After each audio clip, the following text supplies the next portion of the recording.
यार ना आपू हिसाब लाना पैना ये ना इन्हें पिछे मैं आदे बाल बच्चे पजाया करूं इन खूह ते लिया ये खूह ते भी मैनू नहीं रहने मैनू लगता भी एदा ना कुछ हिसाब लाना है पैना तेरा हिसाब मैं ला लेना नहीं यार इस तरीके से नहीं कोई होर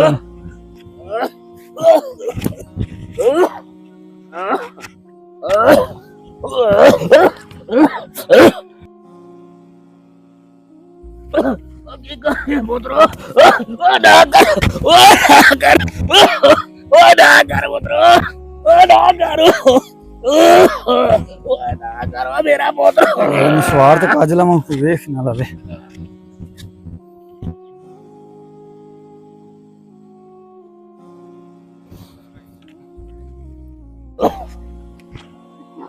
ओ बंदे आंदे मैं लगता उन्होंने बुला के लिया ना। और राणा साहब क्या हाल है? और मैं भाई आए थोड़ा सामान चुकाया जी। हाँ जी सामान चुकाना यार करा देंगे। चलो जी चलो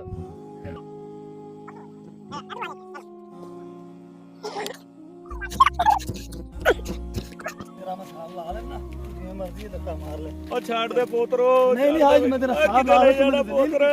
मेरा पोतर छाड़ दे नहीं आज मैं तेन बिल ला के जाना है। अब पोतर किधे ले जाना है पोतरो पोतर छाड़ दे नहीं आज मैं तेन नहीं छड़ना आज मैं तेन नहर छड़ना सारी जिंदगी वापस ना मुड़ के आ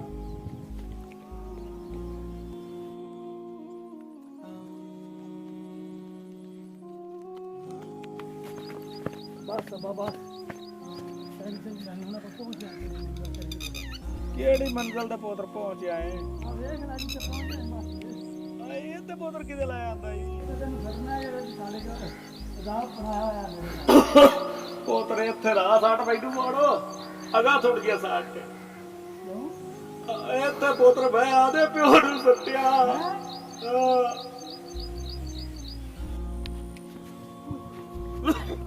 अपा मैंने माफ कर दे मेरे को गलती हो गई अपा मैंने माफ कर दे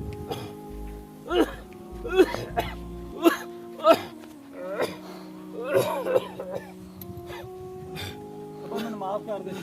अगर आज मैं तेरे ना की थी कल मेरी लाल मेरे ना करेगी मैंने गलती थी माफी दे दे अगे तो मैं इस तरीके कोई हरकत नहीं करूंगा माफ कीता पुੱਤ मैं भी ताते प्यो नाल कीता सी मेरे नाल भी एवें ही होनी चल अब आप घर चलिए